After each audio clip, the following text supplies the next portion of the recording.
إن الحمد لله نحمده ونستعينه ونستغفره ونعوذ بالله من شرور أنفسنا ومن سيئات أعمالنا من يهده الله فلا مضل له ومن يضلل فلا هادي له وأشهد أن لا إله إلا الله وحده لا شريك له وأشهد أن محمدا عبده ورسوله صلى الله عليه وعلى آله وسلم تسليما كثيرا أما بعد اللهم إنا نسألك علما نافعا ونعوذ بك من علم لا ينفع.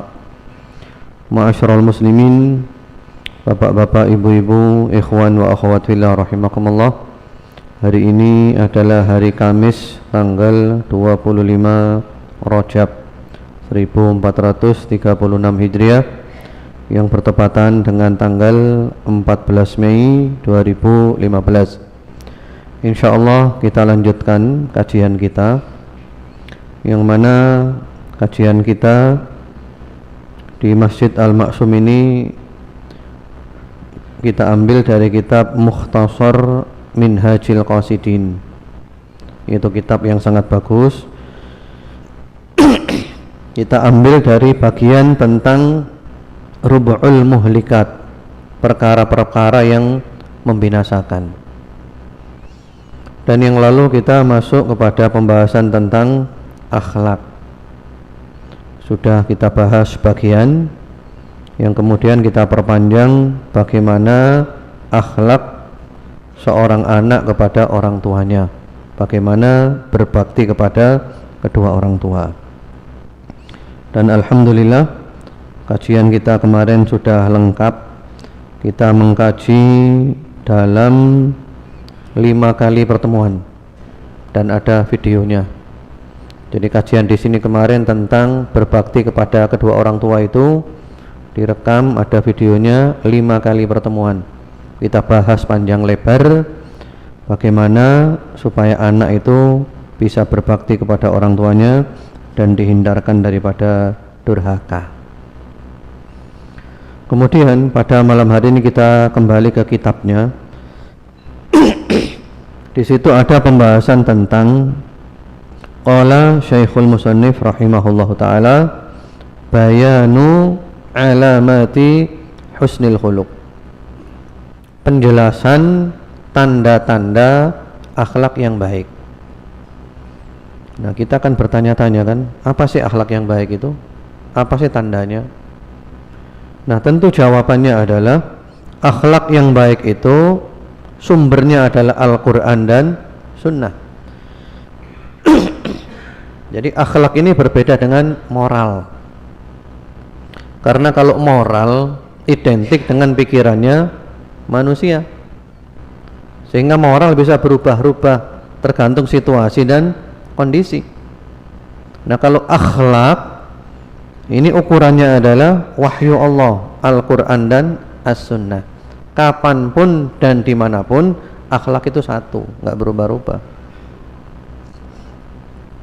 Di sini oleh penulis Al-Imam Ibnu Qudamah rahimahullahu taala dijelaskan mula-mula akhlak menurut Al-Quran.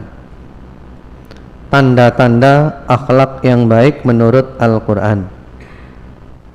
Yang pertama beliau bawakan surat Al-Anfal ayat nomor 2 sampai ayat nomor 4. Apa sih akhlak menurut Al-Quran itu? Apa sih tandanya? Mari kita lihat, Bapak Ibu, saudara-saudara sekalian. Kemudian kita ukur diri kita, apakah sifat-sifat itu ada dalam diri kita atau tidak.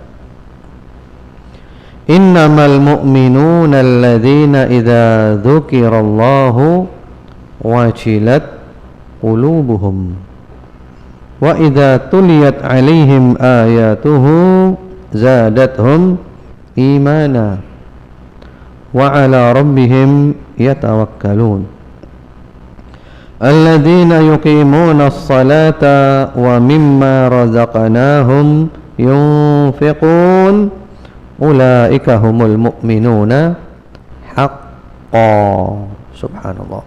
Ini akhlak. Ini akhlak yang berat. Di situ Allah memakai kata-kata innama. Dalam bahasa Arab itu innama itu lil hasri, untuk pembatasan. Hanya saja orang yang beriman itu adalah orang yang apabila disebut nama Allah hati mereka bergetar. Ya, kita sudah merasakan atau belum seperti ini? Disebut nama Allah hati kita bergetar, antara takut, antara harap, ya, al-khauf, ar-raja.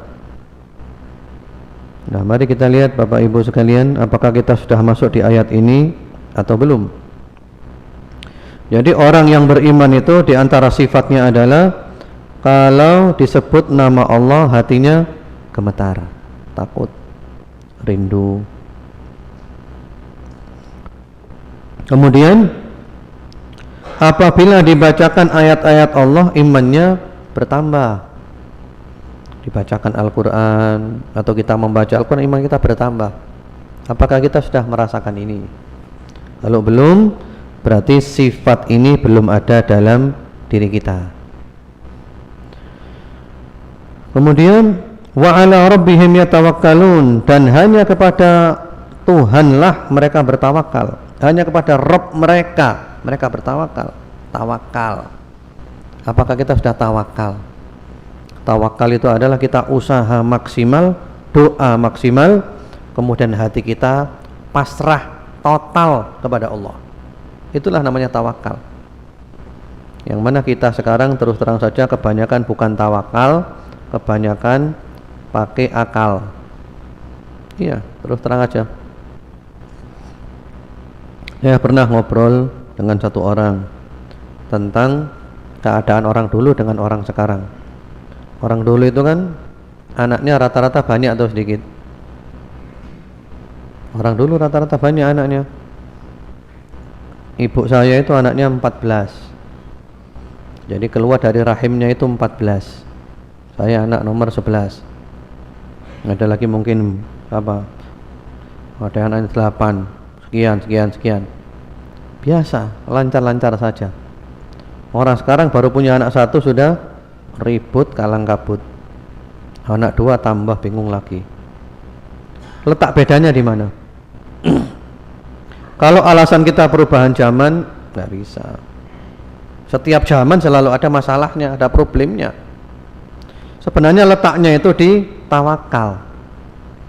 Orang dulu lebih banyak tawakal. Betul apa tidak? Orang dulu nggak mikir panjang, pasrah kepada Allah, diatur oleh Allah. Nah, karena orang sekarang mengedepankan akal, maka oleh Allah dilepaskan, nggak diatur oleh Allah. Karena kita mengandalkan akal, mengandalkan diri kita, mengandalkan selain Allah, dilepas oleh Allah, nggak diatur. Jadi seperti itu. Jadi tawakal itu usaha maksimal, doa maksimal, kemudian hati kita pasrah kepada Allah total. Contoh tawakal terbaik adalah tawakalnya Rasulullah sallallahu alaihi wasallam. Rasulullah ketika mau hijrah, beliau atur strategi lengkap, diatur semua strateginya ketika mau hijrah itu. Setelah itu beliau pasrah kepada Allah, berangkat. Dan beliau bersabda tentang tawakal yang terbaik adalah tawakalnya burung.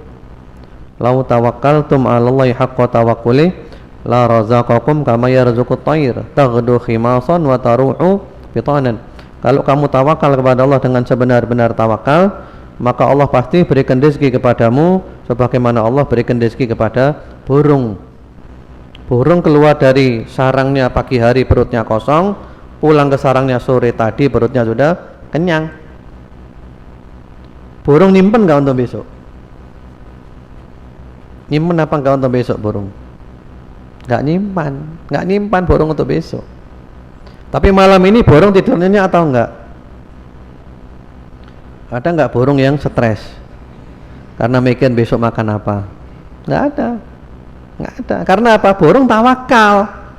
Besok keluar dari sarangnya, pergi nyari lagi, balik lagi sore kenyang, tidur nyenyak. Besok bagaimana? Besok mikirnya besok. Subhanallah. Tawakal luar biasa. Masa kita kalah dengan burung? Biasanya ada yang bantah, loh burung kan perutnya kecil, makanya sedikit. Kita kan perutnya gede. Nah, kudanil sama kita besar mana? Kudanil tawakal. Jadi maksudnya kita jangan mau kalah dengan binatang. Kalau kita tawakal, Allah yang ngatur kita langsung. Tapi kalau kita bergantung kepada selain Allah, dilepas oleh Allah. Bapak dan Ibu pernah nggak menyaksikan gajah melahirkan?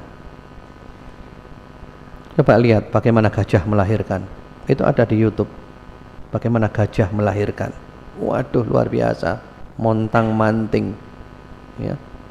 Tapi tanpa ada dokter, tanpa ada bidan yang menangani. Karena gajah tawakal kepada Allah. Mula-mula keluar air ketuban dulu. Biar banyak air ketubannya, berapa galon itu. Kemudian setelah itu anaknya keluar, kewede anaknya bluk gitu ya. Kemudian ditendangi sama dia, dibersihkan. Diatur oleh Allah karena dia tawakal kepada Allah. Kucing kalau punya anak berapa? 3, 4, enak brul. Karena apa? Diatur oleh Allah. Orang-orang tua kita dulu kalau melahirkan gampang atau sulit? Gampang, bahkan ada yang ditangani sendiri oleh suaminya. Bisa, karena apa? Tawakal. Karena kita sudah bergantung kepada selain Allah, ya dilepas oleh Allah. Silahkan, kamu kerja sendiri, kamu nggak tawakal. Karena itu tawakal termasuk bagian dari iman yang cukup tinggi. Sehingga kalau kita membahas buku akidah, buku tauhid, selalu ada bab tentang tawakal. Nggak gampang tawakal ini. Tapi tawakal bukan berarti nggak usaha loh ya. Karena ada hadisnya, ada orang-orang berangkat haji nggak bawa bekal, Ketika ditanya, kami tawakal. Tapi setelah di Mekah minta-minta, bukan tawakal namanya itu. Lalu Allah berfirman, wa tazawwadu fa inna khairaz zadi at-taqwa. Kalau mau haji bawa bekal, jangan gitu, bawa bekal. Tapi sebaik-baik bekal adalah takwa. Jangan lupa takwanya. Jadi usaha maksimal, setelah itu hatinya pasrah total kepada Allah maksimal. Dan kalau kita praktekkan ini Bapak Ibu, kita akan hidup bahagia. Bukankah kita cari hidup ini bahagia? Dan kita iman dengan takdir. Allah minta dari kita usaha maksimal. Setelah itu jangan dipikir, sudah pasrah kepada Allah. Karena bagaimanapun juga keputusan akhir ada di tangan Allah. Yang penting kita usaha maksimal, doa maksimal, tawakal. Apa hasilnya? Kita husnudzon, berprasangka baik kepada Allah Subhanahu wa taala. Ada sebuah kata-kata yang sangat indah dari seorang sahabat Rasulullah Muhammad SAW, sahabat Abdullah ibnu Mas'ud, sebagaimana diriwayatkan dalam kitab Syarah Ushul I'tiqad Ahlus Sunnah wal Jamaah Al-Lalikai. Ini mungkin menjawab pertanyaan kita selama ini. Saya bacakan ya. Innal abda la yahimmu bil amri minat tijarah wal imara hatta yatayassar lahu. Nadhara Allahu ilaihi min fawqi sab'i samawat fa yaqulu lil malaika isrifuhu anhu fa inni in yasartuhu lahu adkhaltuhu an-nar fa yasrifuhu Allahu anhu fa yadhallu yatatayyar yaqul sabaqani fulan dahani fulan wa ma huwa illa fadlullahi azza wa jalla alaih. Seorang hamba itu ada kalanya punya obsesi, punya niat, punya cita-cita, punya keinginan dalam bisnis dan dalam mencari jabatan. Artinya kita kan biasa kan ingin sukses dalam bisnis, bahkan ingin menjabat.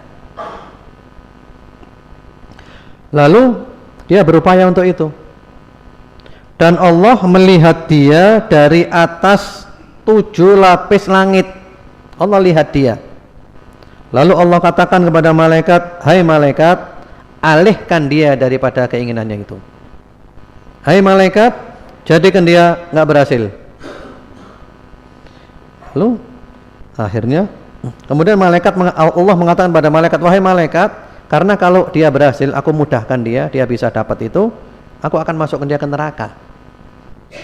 Kalau dia berhasil dia akan masuk neraka. Akhirnya dia pun dialihkan, dia gagal. Gagal dalam bisnis, gagal dalam meraih jabatan. Lalu dia pun mengeluh, merasa sial. Waduh, saya kalah dengan fulan. Saya kalah. Marah-marah aja, menggerutu aja. Padahal yang terjadi kepada dia itu tidak lain melainkan karunia dari Allah kepadanya. Subhanallah. Jadi pandangan kita ini kadang pendek.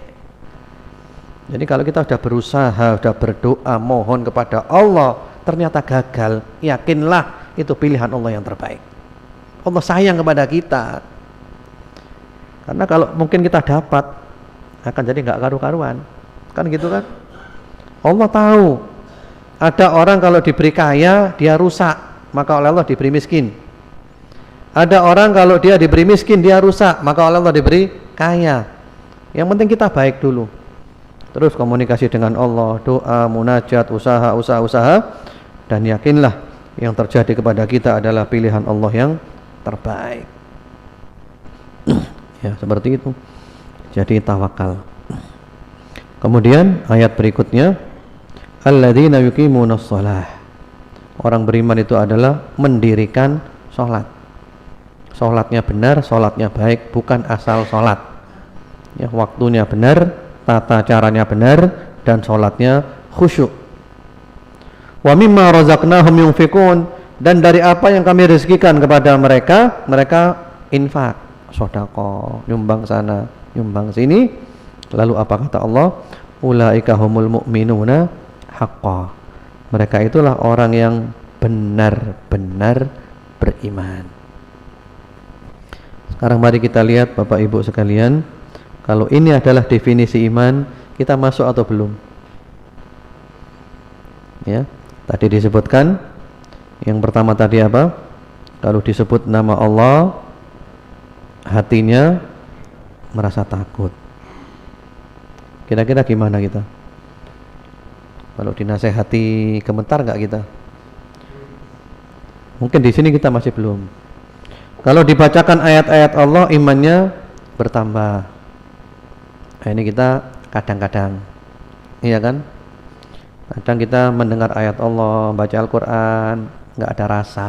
Kadang ada rasa, ada takut, ada harap. Kemudian tawakal, sudah atau belum kita? Kemudian sholat kita sudah benar, sudah baik, atau masih asal-asalan? Kemudian apakah kita infak? Infak ini, kalau ada kata-kata infak di sini, jangan bayangan kita nyumbang orang lain saja. Karena ada infak yang wajib, ada infak yang sunnah. Infak yang wajib zakat. Kalau kita termasuk wajib mengeluarkan zakat. Kemudian juga infak yang wajib adalah nafkah kepada keluarga. Nah, ini hebat ini. Bapak ketika mengeluarkan nafkah untuk istri, untuk anak, jangan dikira uangnya bapak ini hilang. Karena kadang kita bayangkan sedekah kepada anak yatim fadilahnya besar. Sedekah kepada anak yatim dengan nafkah kepada anak istri, besar mana fadilahnya? Anak istri, karena ini wajib. Jadi ketika bapak memberikan nafkah kepada anak istri, ini adalah nafkah yang paling afdol. Dan bapak masuk dalam doanya malaikat. Setiap pagi malaikat itu berdoa. Doanya malaikat dua. Allahumma a'ti munfikon kholafan wa a'ti mumsikan talafan. Ya Allah, kalau ada orang menginfakkan hartanya, berilah ganti. Ya Allah, kalau ada orang pelit tidak menginfakkan hartanya, binasakan hartanya, musnahkan. Jadi ketika bapak infak kepada istri dan mendapat doanya malaikat. Boleh jadi kita infak kepada istri, nafkah itu harian, boleh jadi juga per pekan. Karena ada orang nafkahnya itu harian ya, tiap hari ngasih. Ada orang sepekan sekali, tiap Jumat misalnya, ini untuk sepekan. Atau mungkin sebulan sekali langsung, ini nafkah untuk 1 bulan. Itu nggak hilang uang kita. Ya. Kemudian di situ dibawakan lagi firman Allah di surat At-Taubah ayat nomor 112. Itu termasuk akhlak yang baik. Mari kita lihat At-Taubah 112. At-Taibun, yaitu orang-orang yang selalu bertaubat kepada Allah. Ini akhlak yang baik. Dan Islam adalah agama taubat. Tidak ada di antara kita orang yang tidak pernah berbuat dosa. Dan alhamdulillah Islam ini agama taubat. Islam tidak melihat siapa kita yang lalu. Islam ini melihat siapa kita sekarang dan siapa kita ke depan. Mungkin dulu kita orang jahat, orang tidak baik, ahli maksiat, berada di lembah hitam. Tapi kemudian kita taubat jadi orang baik. Yang dihitung dalam Islam itu adalah hasil akhir. Innamal a'malu bil khawatim. Amal itu yang dinilai adalah terakhirnya. Mungkin permulaannya penuh dengan dosa, penuh dengan noda, tapi kemudian kita taubat kembali kepada Allah dan akhirnya mati dalam keadaan husnul khotimah. Masya Allah. Ini termasuk akhlak yang baik, taubat kepada Allah. Kemudian al-abidun, yang selalu beribadah kepada Allah. Ibadah dalam makna yang sangat luas. Kemudian al-hamidun, yang selalu memuji-muji Allah subhanahu wa ta'ala. Terus muji Allah, susah muji Allah, seneng muji Allah, dalam kondisi apapun muji Allah. Kalau kita dapat nikmat, bagaimana cara muji Allahnya Bapak Ibu? Kan ada doanya kan? Kalau kita dapat nikmat, cara muji Allah itu adalah alhamdulillah alladzi bi ni'matihi tatimmus shalihat. Segala puji bagi Allah yang dengan nikmatnya semua kebaikan menjadi sempurna. Nah, kalau kita mendapat yang tidak menyenangkan kita, bagaimana cara muji Allah? Alhamdulillah ala kulli hal. Segala puji Allah ya, dalam segala keadaan. Itu doa dari Nabi itu. Itu ada di dalam kitab Hisnul Muslim.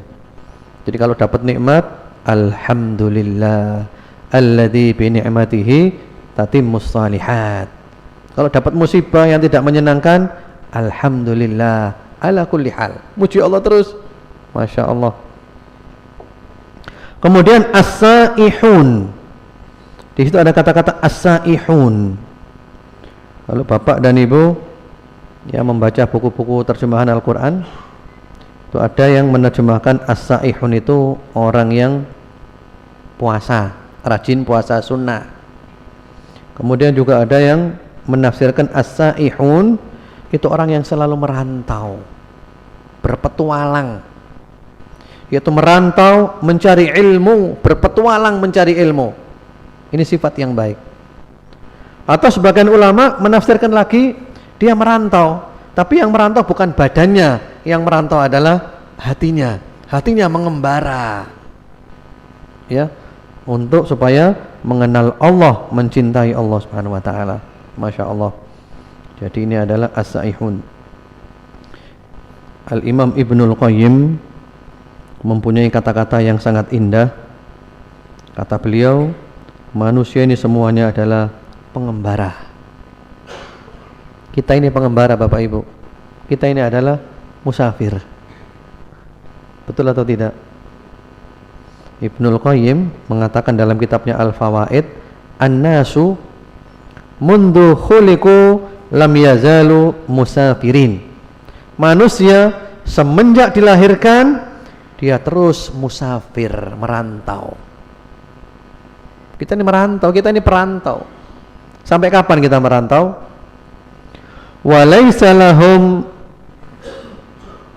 hattun an rihalihim illa fil jannah au an-nar. Jadi kita ini merantau dan perantauan kita ini sudah selesai tuntas ketika kita berada di salah satu di antara dua tempat. Ya. Akhir perantauan kita di surga atau akhir perantauan kita di neraka. Jadi kita merantau sekarang ini. Sebenarnya rumah kita ini di surga. Kan dulu kakek kita di surga kan Nabi Adam. Lalu karena ada satu kesalahan dikeluarkan oleh Allah dari surga, ya. Dan ini ada hikmahnya.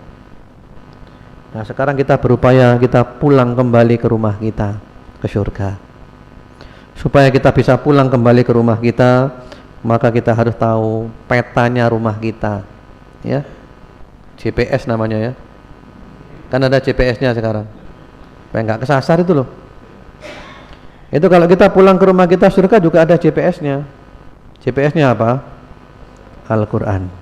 Nah, ini kita baca, kita pelajari, kita pahami, kita amalkan, insya Allah kita tidak kesasar, bisa pulang ke rumah kita. Tapi kalau kita jauh dari Al-Quran, nanti kesasar. Na'udzubillah. Nggak bisa pulang ke rumah kita, masuk ke dalam neraka. Jadi as-saihun ini mempunyai 3 pengertian. Pengertian yang pertama adalah orang yang rajin puasa. Pengertian kedua adalah orang yang selalu merantau, mencari ilmu, pergi haji, pergi umroh, jihad, atau merantau untuk menyambung tali silaturahim, pergi ke rumah keluarga, ini masuk di sini. Atau yang ketiga adalah yang merantau bukan badannya, tapi yang merantau adalah hatinya berkelana untuk mengenal Allah dan untuk mencintai Allah Subhanahu wa taala. Kemudian di antara sifat orang beriman pula akhlak yang baik adalah ar-raki'un, as-sajidun. Mereka selalu rukuk, mereka selalu sujud, artinya mereka selalu sholat. Terus sholat. Sholat ini nikmat luar biasa. Di samping kita sholat wajib satu hari, satu malam cuman 17 rakaat. Kita tambah dengan sholat-sholat sunnah. Ada sholat sunnah tatawwu yang disunnahkan Nabi, sholat malam, sholat duha, sholat qobliyah, sholat ba'diyah. Ada lagi sholat tatawwu mutlak. Pokoknya sholat terus saja, sholat dua, terus sholat. Yang penting bukan pada waktu yang terlarang. Bapak dan Ibu tahu nggak? Al-Imam Ahmad bin Hanbal sehari semalam sholat tatawu'nya berapa rakaat? Imam Ahmad bin Hanbal sehari semalam sholat tatawu'nya itu 300 rakaat. Jadi sholat terus. Pokoknya pagi itu sholat terus sampai menjelang zuhur, sampai waktu larangan nggak boleh sholat. Siang sholat lagi, malam sholat. Dua terus. Sampai di akhir umurnya, beliau sudah sakit, nggak kuat, sudah payah, sudah tua, nggak mampu 300 rakaat, hanya mampu 150. Allahu Akbar. Hanya mampu 150 rakaat. Subhanallah. Kita aja kena 17 rakaat sudah panggil tukang pijet kita. Baru 17 rakaat ini. Allahu Akbar. Lalu kemudian kita minta Jannatul Firdaus. Gitu kan? Hidup foya-foya, mati masuk surga. Lah kok enak? Payah dulu, capek dulu. Surga itu mahal, surga itu ada harganya. Nanti mati baru istirahat. Al-amiruna bil ma'ruf, yang mereka menyuruh orang berbuat kebaikan, amar ma'ruf. Annahuna 'anil munkar, yang melarang orang dari berbuat mungkar. Jadi dia dakwah. Wal hafidhuna li hududillah, yang memelihara hukum-hukum Allah. Mereka mengamalkan hukum-hukum Allah. Wa basyiril mu'minin, dan berilah kabar gembira orang-orang yang beriman. Ini termasuk akhlak yang baik. Kemudian di situ disebutkan lagi termasuk akhlak yang baik adalah surat Al-Mu'minun ayat 1 sampai 10. Ini belum atau sudah dulu? Belum ya? Ya, Al-Mu'minun 1 sampai 10. Monggo kita lihat lagi. Ya. Yaitu Allah Subhanahu wa taala berfirman, qad aflahal mu'minun. Sungguh beruntung, sungguh sukses orang-orang yang beriman. Seperti apa sifatnya? Alladzina hum fi salatihim khashi'un. Mereka kalau salat itu khusyuk, hatinya benar-benar hadir, tenggelam dalam salat. Salat ini nikmat Bapak dan Ibu. Sungguh kita rugi kalau kita masih belum bisa merasakan nikmatnya salat. Salat ini nikmat. Sekarang ini orang mencari kebahagiaan melalui meditasi, melalui yoga. atau kalau pagi olahraga gitu kan, kepingin sehat. Sebenarnya sholat itu sehat. Coba bapak dan ibu kalau pagi olahraga berapa jam misalnya, setengah jam, diganti aja dengan sholat tasbih, itu sehat, itu udah sehat, Masya Allah, dapat ganjaran lagi, dosanya diampuni Allah. Rasulullah Muhammad SAW tidak ada riwayat Rasulullah kalau pagi jogging, nggak ada. Kalau pagi jalan-jalan, nggak ada. Tapi Rasulullah sehat. Kenapa? Ibadahnya Nabi itu adalah sama dengan olahraga, bahkan lebih dari olahraga. Bagaimana tahajudnya beliau, berdirinya panjang, rukuknya juga panjang, sujudnya juga panjang. Dari sisi medis ini semua adalah olahraga. Walaupun kita niat awalnya adalah ibadah, tapi kita dapat bonus olahraga. Luar biasa. Sholat yang benar, sholat yang baik, sholat khusyuk, itu adalah surga dunia. Sumpek-sumpek paling enak adalah sholat yang khusyuk, tenggelam dalam sholat, lupakan dunia sejenak. Ya. Biasanya kalau ada jamaah umroh, saya sering bawa jamaah umroh ya, rata-rata mereka mengatakan, ya Allah, betapa bahagianya ya orang itu kalau sedang umroh kayak gini. Semuanya bilang bahagia. Belum pernah kami bahagia seperti ini. Nah, kenapa kok bahagia? Ketika di Indonesia, kenapa sumpeknya datang lagi? Pulang sampai Juanda, wis sumpek mana wis? Apa kira-kira sebabnya? Karena ketika kita berada di Mekah, di Madinah, kita fokus akhirat. Dunia lupakan dulu. Yang ada di pikiran kita hanya ibadah, ibadah, dan ibadah. Ngaji, sholat, zikir. Ya nikmat, bahagia. Lah ketika di Indonesia, kenapa kita nggak bisa seperti itu? Kita coba lagi. Jadi perlu sewaktu-waktu lupakan dunia dulu, lepas dunia. Kita ingin merasakan bahagia. Kita ingin masuk surga dunia. Jadi jangan hanya di Mekah dan di Madinah saja, di Indonesia pun kita praktekkan seperti itu. Sholat yang khusyuk. Masya Allah. Kemudian ayat berikutnya, walladzina hum 'anil lagwi mu'ridun. Mereka meninggalkan semua perbuatan yang sia-sia, semua ucapan yang sia-sia. Ini ucapan, ini perbuatan enggak ada faedahnya, ditinggalkan. Ini orang beriman. Terutama omongan kata-kata, omongan yang enggak ada faedahnya, apalagi bohong, fitnah, riba, dan yang lainnya, yang mana Rasulullah Muhammad SAW mengatakan kebanyakan orang masuk neraka gara-gara apa? Ini kecil tapi bahaya ini. Banyak orang masuk neraka gara-gara lidah, kata Rasulullah SAW. Kemudian walladzina hum lizzakati fa'ilun, ayat 4 ini mempunyai dua makna. Makna pertama, mereka mengeluarkan zakat. Makna yang kedua, mereka melakukan tazkiyatun nufus, membersihkan jiwa. Kemudian ayat berikutnya lagi, walladzina hum li furujihim hafidun illa ala azwajihim aw ma malakat aymanuhum fa innahum ghairu malumin faman ibtagha wara'a dzalika fa ulaika humul adun. Sifatnya orang beriman adalah menjaga kemaluannya, tidak melakukan penyimpangan seksual. Kecuali suami istri boleh, atau orang laki kepada budaknya boleh. Tapi sekarang tidak ada perbudakan. Ini enggak tercela.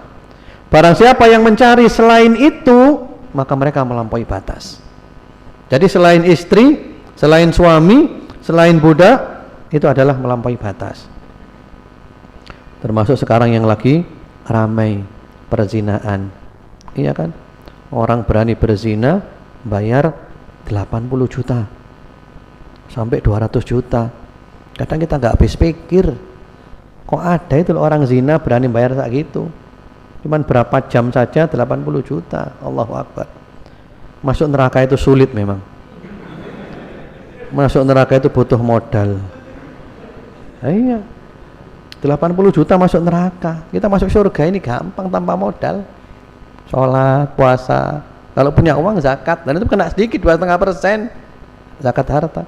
Masuk surga itu gampang sebenarnya. Surga itu, neraka itu sulit, repot. Iya, masuk neraka itu bayar dulu. Mau zina keluar uang. Mau sabu-sabu ya beli dulu.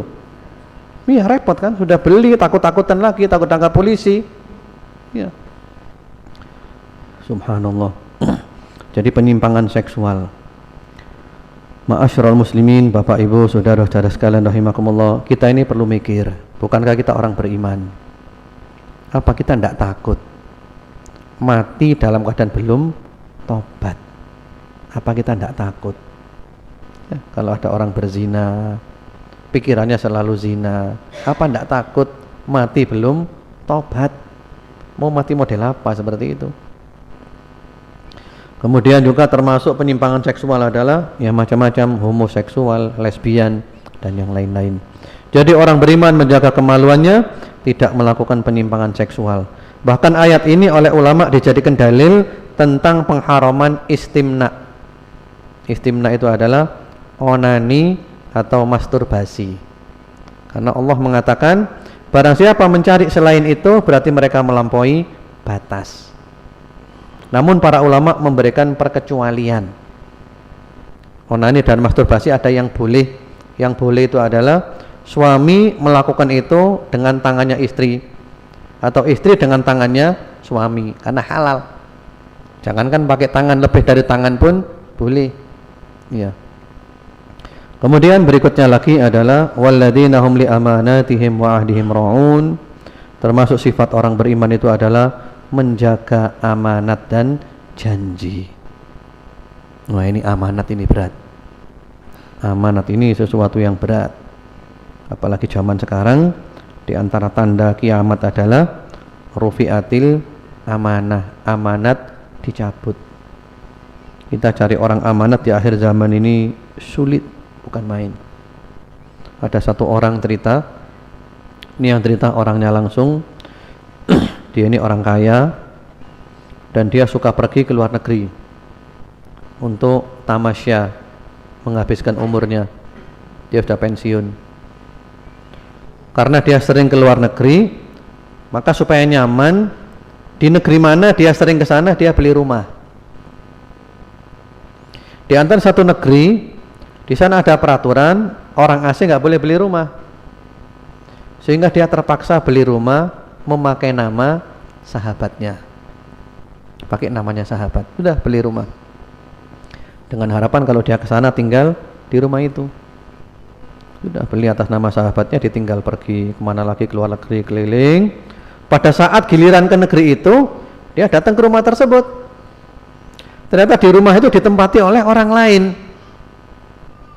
Lalu dia tanya, "Loh, ini rumah saya." "Loh, enggak," kata yang tinggal, "ini rumah saya beli kepada si fulan." Subhanallah, kaget ya. Ternyata oleh sahabatnya rumahnya itu dijual. Sahabatnya ini. Langsung dia, ya Allah, ternyata orang amanat di dunia cuma dua. Orang amanat di dunia cuma dua. Yang satu sudah mati, yang satu tidak tahu di mana dia berada. Karena dia merasa dikhianati. Jadi amanat ini penting. Orang diserai toko, iya kan, ini butuh amanat. Apalagi di depan dia ada uang, iya kan, kalau nggak terasa masukkan 50.000, omsetnya jutaan, ketemu apa enggak? Nggak ketemu. 100.000 satu hari, satu bulan berapa itu? Ada satu orang mengadu, ini yang cerita ayah saya zaman dulu. Ayah saya punya temannya itu punya sapinya itu untuk diperas susunya, punya setal. Yang mana dia punya pegawai, dan pegawainya itu Masya Allah malam sudah kerja, jam 2 sudah bangun, bersihkan kotorannya sapi, meres susu, semangat kerja. Pegawainya semangat kerja, tapi pegawainya selalu mencuri. Jadi ternyata yang membuat dia semangat karena ada mencuri, dapat ceperan dia ya. Lalu majikannya ini mengadu kepada ayah saya, "Gimana ini pembantu saya ini membuat saya kepikiran, dia ini semangat kerja Masya Allah luar biasa, tapi dia selalu mencuri." Kata ayah saya, "Sekarang kalau pegawaimu itu keluar gak kerja lagi, kamu sanggup gak kerja kayak dia? Jam 2 bangun, membersihkan kotoran ini, sanggup gak kamu?" Ya saya tidak sanggup. Ya sudah, anggap aja sekian persen milik dia sudah. Biar kamu tenang. Artinya kamu cari pegawai yang amanat itu sulit. Ya sudah, sabar aja. Dunia sudah kayak gini. Supaya kamu tenang, anggap aja 10% milik dia sudah. Betul ini. Jadi orang-orang yang punya toko, punya pegawai itu sulit. Cari orang amanat ini repot zaman sekarang. Repot. Subhanallah. Kemudian juga orang yang menjaga janji, ingkar janji, sengaja ya. Kecuali kalau ada udzur yang syar'i. Karena itu kalau kita janji, kita ucapkan insya Allah. Saya berusaha memenuhi, tapi kembali kepada kehendak Allah. Boleh jadi waktu hari H ada udzur, ada halangan. Kemudian di antara sifat yang mulia pula adalah walladzina hum ala salawatihim yuhafidun. Mereka menjaga salatnya, waktunya dijaga, tata caranya dijaga, kekhusyuannya dijaga. Ulaika humul warithun alladzina yarithuna al-firdausa hum fiha khalidun. Mereka adalah calon-calon penghuni surga Firdaus. Mereka kekal di dalamnya. Masya Allah, waktunya sudah habis ini. Kita masih belum tuntas. Di situ masih ada lagi surat Al-Furqan, mulai dari ayat 63 sampai akhir. Insyaallah kita kaji pada waktu berikutnya. Dan itu merupakan sifatnya ibadur rahman. Jadi dari sini Bapak Ibu kita lihat, akhlak itu menurut ukurannya Allah. Karena itu kita jangan melihat orang dengan pandangan kita. Orang ini Masya Allah baik kepada saya, tapi dia nggak sholat. Baik apa enggak orang ini? Dia nggak baik, dia nggak sholat. Itu kan baik menurut saya. Menurut Allah dia nggak baik, dia nggak sholat. Karena ada orang seperti itu kan, baiknya Masya Allah, loman, dermawan, nyumbang sana, nyumbang sini, tapi nggak mau sholat. Berarti bukan orang baik dia, karena dia tidak sholat. Wallahu alam. Itu dulu aja. Kalau ada yang mau ditanyakan, monggo silakan.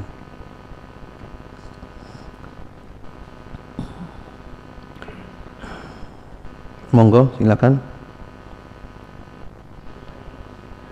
Iya. Iya.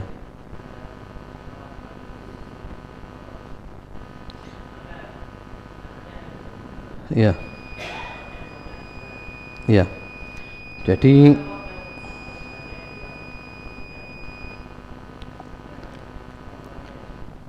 Jadi laki-laki berzina dengan perempuan. Gitu kan? Terus setelah itu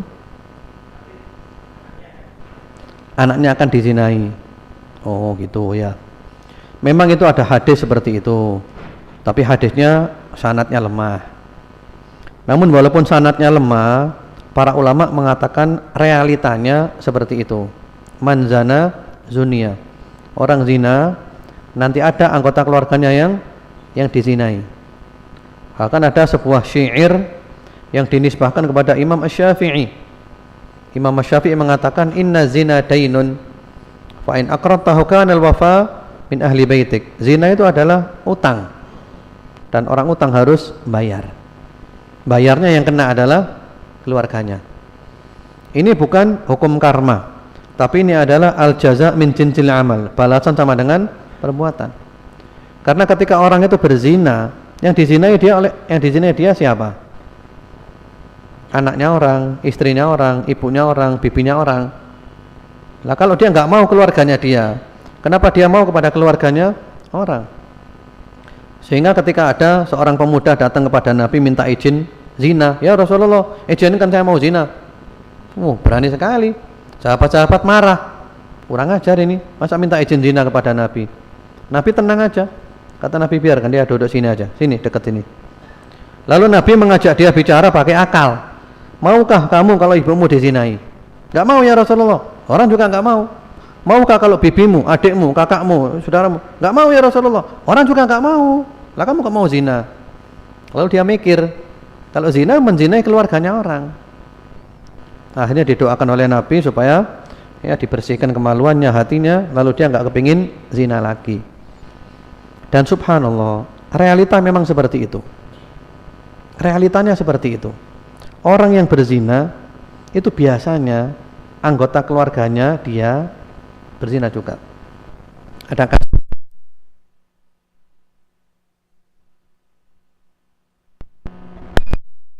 kasus ya, Subhanallah, kasus ini ada seorang suami istri yang ternyata dia dahulu itu menikah karena keburu hamil. Jadi dia pacaran dulu, mau nikah, keluarga perempuan nggak mengizinkan, ya dihamili aja kan gitu kan, nggak diizinkan, keburu hamil nikah. Berarti anak pertama adalah anak hasil zina, iya kan? Subhanallah, baru-baru ini terungkap ternyata anak pertama ini juga berzina. Jadi anak pertamanya berzina juga. Sebelum dia nikah dengan suaminya, anak pertamanya sudah pernah berzina berkali-kali. Jadi dulu bapaknya ibunya zina, sekarang anaknya juga zina. Ya. Namun kalau seandainya orang itu taubat dengan taubatan nasuha, serius taubatnya, yang penting adalah kualitas taubatnya, mudah-mudahan oleh Allah sudah dimaafkan. Yang penting kualitas tobatnya dulu. Jadi tobatnya bukan main-main, tobat sungguh-sungguh, menyesal, ya insya Allah oleh Allah sudah dihapus. Nanti insya Allah kita bahas itu ketika kita bahas surat Al-Furqan Ibadur Rahman itu. Di sana diantaranya ada mereka tidak berzina. Nanti kita bahas panjang lebar masalah zina ini. Yang jelas zina ini dampaknya buruk di dunia, di alam kubur, di akhirat. Rugi orang zina itu, rugi. Sudahlah, nanti kita akan bahas seperti apa ruginya orang zina itu. Madorotnya besar, bukan main zina itu. Belum lagi zina pertama kali langsung kena id. Allahu Akbar. Baru nyoba-nyoba kena id langsung. Kan gitu kan sekarang banyak penyakit seperti itu. Insya Allah nanti aja kita bahas masalah zina ini, supaya kita ini kalau mau berzina mikir dulu. Atau kita bisa memberikan nasihat kepada orang yang mau berzina. Karena sekarang zina ini kayak biasa Pak, terus terang aja Pak. Zina ini kayak biasa. Ada orang 5 waktu ke masjid, tapi zina jalan terus. Ada. Haji umrah tapi zina jalan terus. Bahkan dia kadang bawa, mohon maaf ya, bawa pelacur ke hotel, di kamar, taruh kamar pelacurnya, adzan, sholat dulu. Ya alhamdulillah dia sholat daripada gak sholat kan. Tapi kualitas sholatnya modelnya kayak apa ini? Jadi habis sholat langsung assalamualaikum, waalaikumsalam. Jadi begitu. Zina kayak biasa sekarang ini, dianggap biasa. Zina ini dosa yang luar biasa. Zina ini luar biasa. Karena Allah sudah memberikan jalan keluar kan. Apa jalan keluarnya? Nikah. Gak cukup 1, 2, gak cukup 2, 3, gak cukup 3, 4. Walaupun ibu-ibu marah gak masalah. Ini hukum Allah. Karena Allah menutup pintu ke arah zina. Allah tahu. Allah berikan solusi. Lah orang sekarang enggak mau nikah lagi tapi milih zina. Bahkan istrinya bilang, saya rela kamu zina, yang penting jangan nikah lagi. Wah, naudzubillah, bisa kafir ini, menghalalkan zina namanya. Allah tahu maslahat kita. Walaupun kita sebagai manusia karena suka nonton sinetron, kita nggak nerima kan, di madu, di ini, di itu, macam-macam. Nggak ada. Ya, wallahu alam. Monggo silakan kalau ada yang lainnya. Silakan. Apa itu? Ya. Memang budak itu asalnya adalah tawanan perang. Tapi tawanan perang dari orang-orang kafir. Jadi misalnya Palestina perang dengan Yahudi kalah, perempuannya ditawan, jadikan budak. Tapi nanti ada aturan-aturannya. Siapa yang mendapat jatah budak itu menjadi milik dia, budak itu boleh dikumpuli, halal. Kemudian kalau budaknya termasuk Islam, dianjurkan untuk dimerdekakan. Ini hukumnya Allah, boleh. Dan ini kebaikan Islam.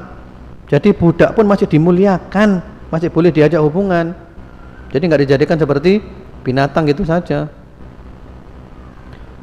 Jadi kalau ada perang Islam dengan kafir ya, seperti itu. Ya, semoga jelas. Wallahu alam.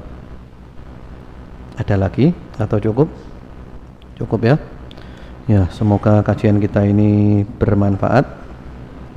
Mungkin nanti Bapak Ibu sekalian saya berniat kajian-kajian di masjid-masjid seperti ini itu saya tutup di akhir bulan Juni. Jadi berarti kita tinggal 1 kali pertemuan lagi. Jadi akhir bulan Juni ini Mei ya, Mei.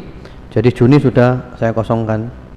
Nanti insya Allah kita ketemu lagi di Masjid An-Nur setiap Ramadan sore kayak biasanya selama sebulan penuh. Jadi berarti di sini pertemuan kita tinggal 1 kali lagi hari Kamis pekan keempat nanti insya Allah. Semoga dimudahkan oleh Allah Subhanahu Wa Taala. Semoga Allah menjadikan kita istiqomah dan Allah tutup umur kita dengan husnul khotimah. Allahumma amin. Subhanakallahumma bihamdika asyhadu an la ilaha illa anta astaghfiruka wa atubu ilaik. Assalamualaikum warahmatullahi wabarakatuh.